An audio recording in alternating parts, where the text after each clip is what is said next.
one of the problems is that all these movies are labeled Christian movies. Mm-hmm.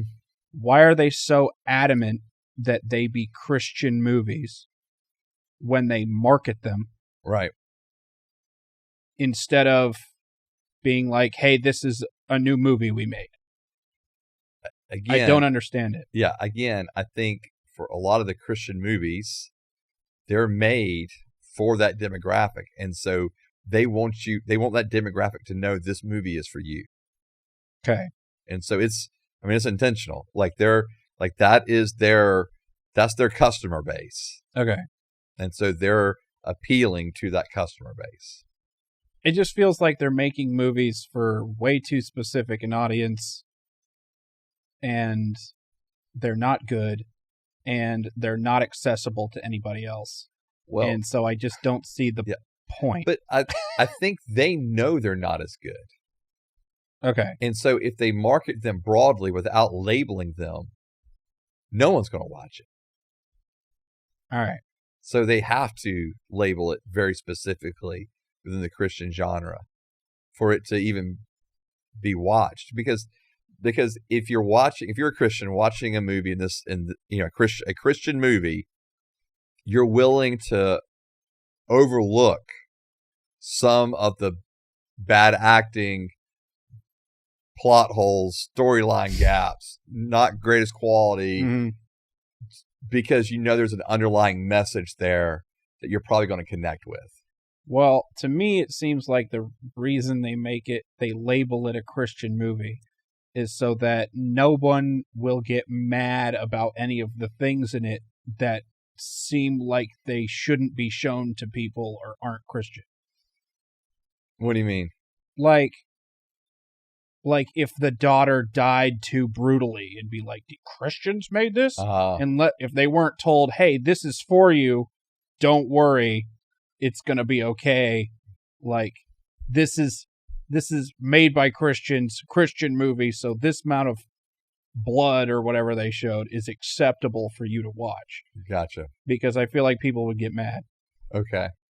Yeah, are things sanitized? Right. In Christian movies? Right. Well, absolutely they are. Well, Christians wouldn't be worried about the little bits that aren't sanitized. So they couldn't latch onto something and be like, can't believe you did that. Can't believe this is in it. Right. But I think most Christian movies are pretty sanitized, though. There's not much gore or, you're not seeing a lot of violence. You're not seeing a lot of sex. You're not seeing a lot of, just overt drug use, that kind of stuff. It's all implied. Right. For the most part. Like you just said, why are Christians afraid to show real life in movies? Like, I guess I get the whole demographic thing and they don't want to do that, but I guess in this whole thing, I don't I'm just not buying it that the Christians are making movies only for a specific Christian audience. I'm just not able to grasp that, because that's not why I was ever told to make a movie. Okay. You're supposed to make a movie like, yes, they can get really artsy and no one wants to watch it and they're for good people, but that's not how you make the money for the studio. You know what I mean? Yeah, but you have to make a movie that's accessible to people. Right. So from the get-go, why are they making movies for such a specific audience if the goal is to, is the goal not to reach people with the movie? Yeah, I see what you're saying. That's what's confusing to me. I don't think so. Okay. I really don't. So in other words, most of these quote unquote Christian movies, there's if you look up Christian movies, there's actually a lot of movies in the Christian genre. And I think a lot of them have let me put it this way. I think they're if a non-believer watches this, or someone who's skeptical about Christianity watches this, and something connects with them, great. However, our main point is to provide entertainment that might be labeled pure and wholesome to a group of people that they perceive want that type of entertainment. And so it's the it's the making of content for people that don't want to watch the violence or the sex or the whatever, and it's creating content. You don't have to like sanitize it through, what's that? VidAngel or whatever it is that you have to, you can watch things through. And so without having to do that, this is for you. And again, they're a lot of times they're made with more independent groups that are backing it financially themselves. And so here it is. Well, I think, okay, well then my prediction, I guess, is that they continue to get worse and not better. Okay. Because they're not trying to reach any more audience than a certain group of Christians. Okay. And that's what I think. Okay. I don't think they're going to exist anymore because they're not going to make any more money. Right. Well, and I agree with you. If that demographic continues to shrink, right, then you're losing your customer base, right? And so from just a business perspective, you're right. But I do still think there's a large enough group right now that still wants that kind of film. And do I think though that group, especially as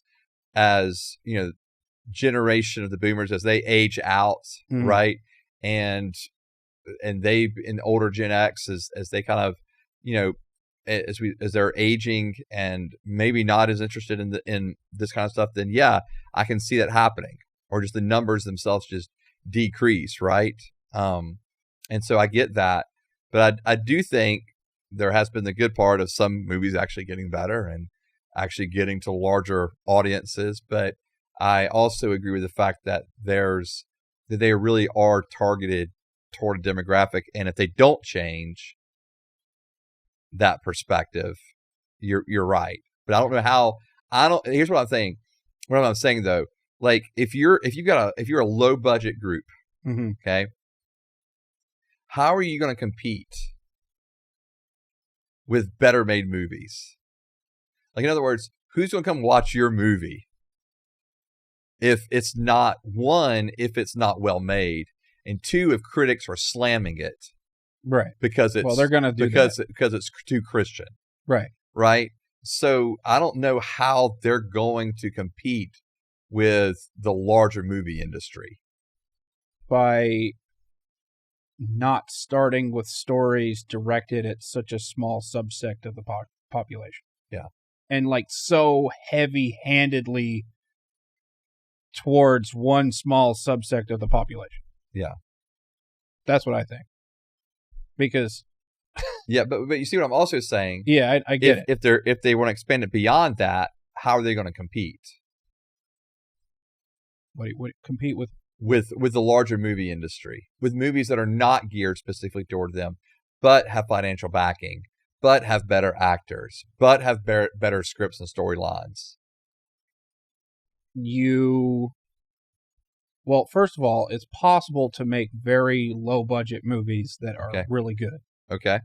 And which I've watched tons of them.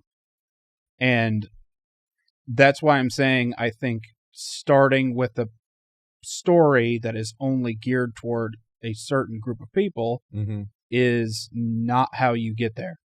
Yeah, no, and I agree with that. If you're wanting to go beyond that. Right. I agree. So I guess I don't understand why they don't care to go beyond that. Yeah. No, I think that's fair. And if they don't, then that's fine. Right. But I don't understand. Like, that doesn't make sense to me. Yeah.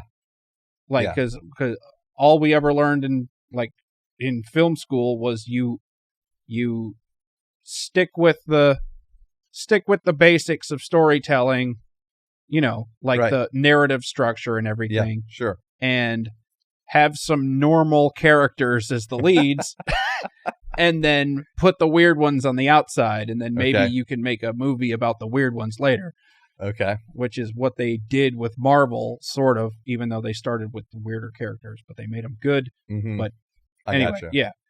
But yeah, so that's what they said in school. So I don't know why you can't do that. Okay. Because you're picking a group, a population. Also, I think that this is my next question. Okay. It doesn't seem like Christians care about this enough. Okay. Like, they don't care about this, like, in music, too. Mm-hmm. Like, also, like we've talked about, there's been a parenting steer away from those industries because they're evil and whatever. So, anyway, what do you think about that? No, I don't disagree with you. Okay. Like, so in other words, if you're told to steer clear of certain movies because of content, right? Or a certain music because in music, it doesn't even have to necessarily even be a content in terms of lyrics. It can just be the sound, right? That parents don't like. We push them away.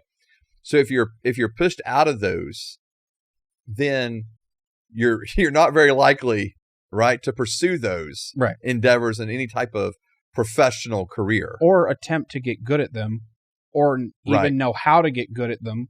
Right. And so that's why I think the quality is poor sometimes, because but I also think that there are some places that are really attempting to have good, like, they want to help Christians get into film without having to be explicitly in doing it within a Christian movie genre. Okay. And so I do think there are even some Christian universities and colleges have created really good film schools that are launching their kids out into the greater, broader movie industry, not just the Christian niche movie industry. And so I feel like there's a way for us I'm a parent, and one of my kids is crazy into movies, into writing scripts, into and I mean, it kind of started off doing stop motion type stuff with Legos and that kind of thing. And then it's kind of evolved into, he loves writing scripts. That kind of thing. He wouldn't mind going to a film school at some point. And so, but he didn't have the idea of it needs to be Christian.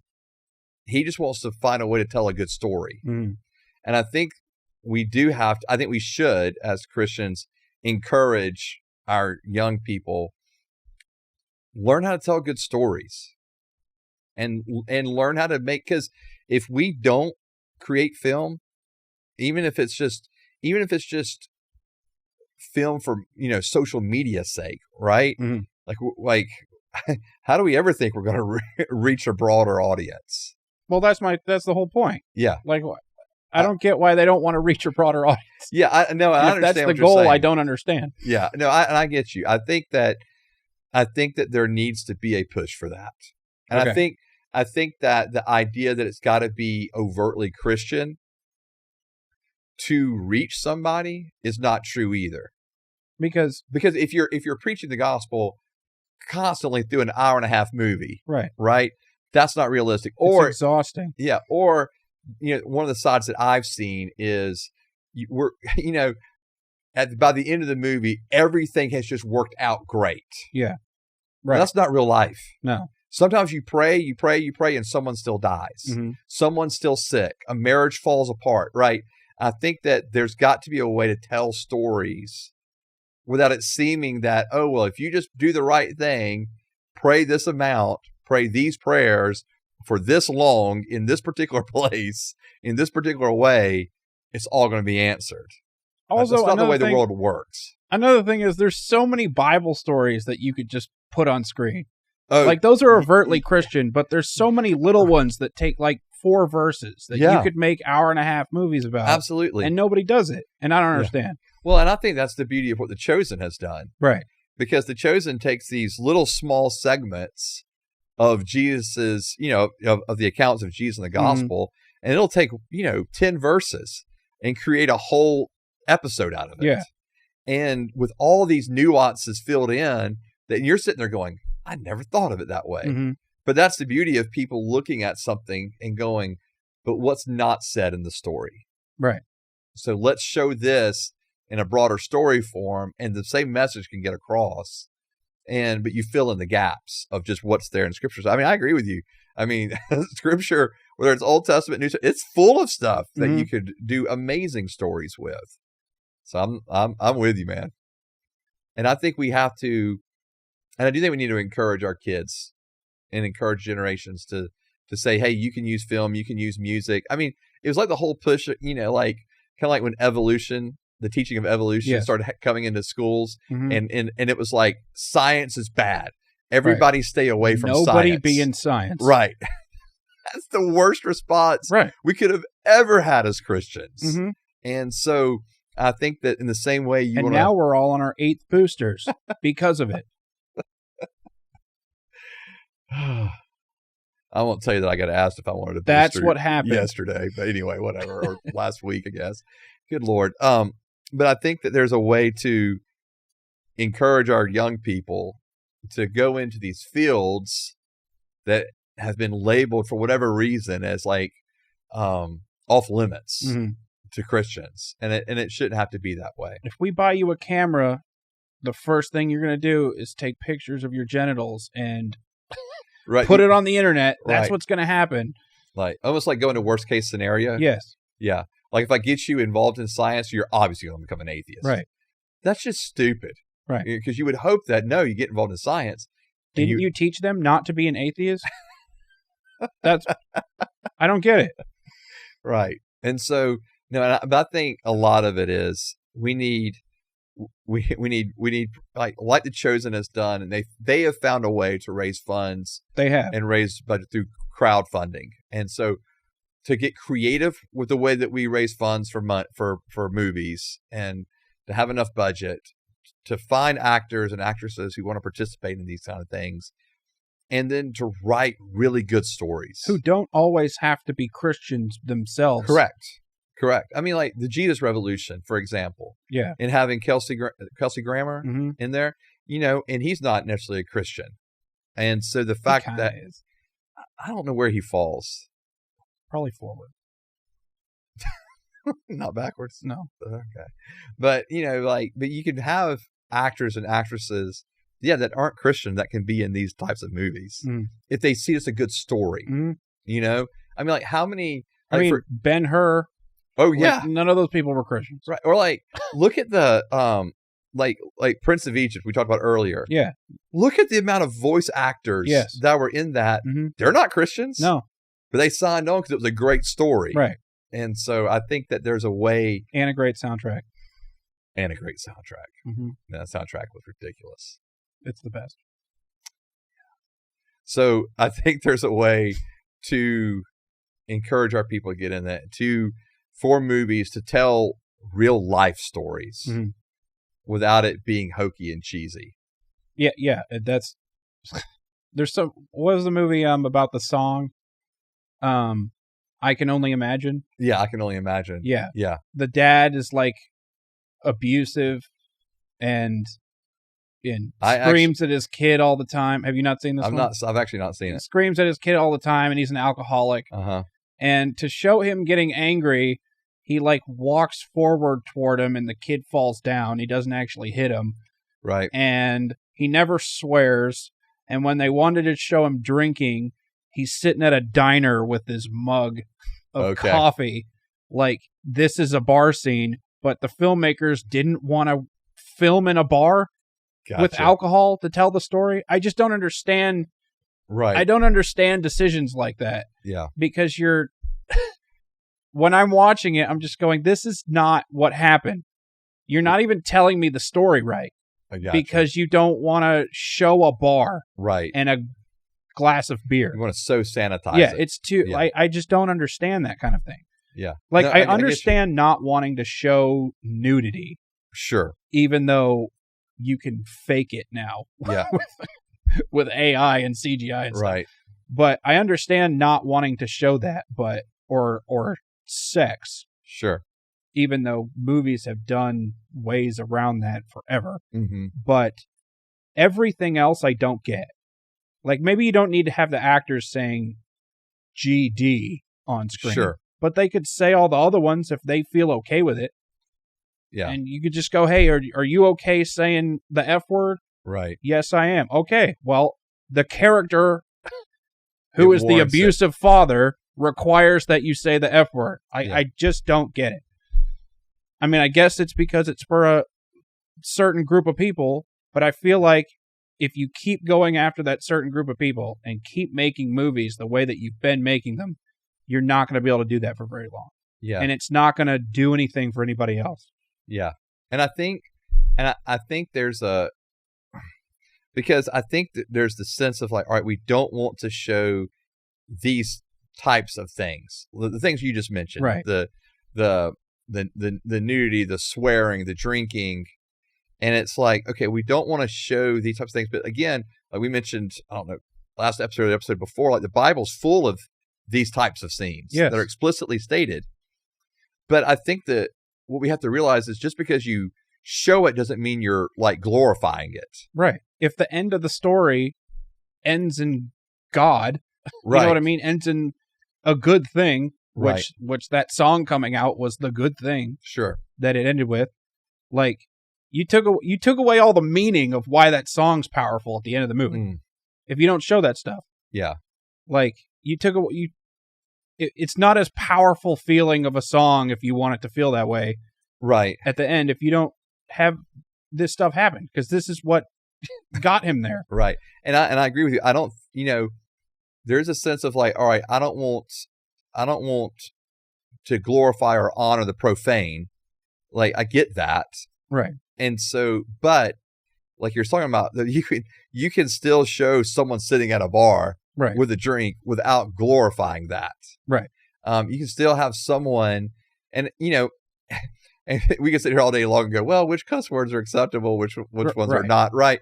But let's just say, they're saying the D word or whatever, and it's just like, all right, but sometimes the story, the character's emotions warrants that, right? And it's not glorifying it. It's like, but this is part of the story, and then hopefully there's the redemption that's on the other side of all of that, and I think there's a way to tell the stories just in a, like you're talking about, in a more real life way. Mm-hmm. And that would appeal to a broader audience. That would appeal to people that don't know the Lord. I mean, like their movie recently that came out that's based on Francine Rivers' book, Redeeming Love. Mm-hmm. That movie came out, and it was the demographic we were talking about earlier. Some of that demographic who loves reading Francine Rivers were bothered a little bit by how much it pushed some of the sexual stuff on screen. Okay. Like, it's like nudity? Yeah, it doesn't go all the way to like full nudity, but it pushes the envelope. Okay. But it's funny because it's like they were okay reading it. Right.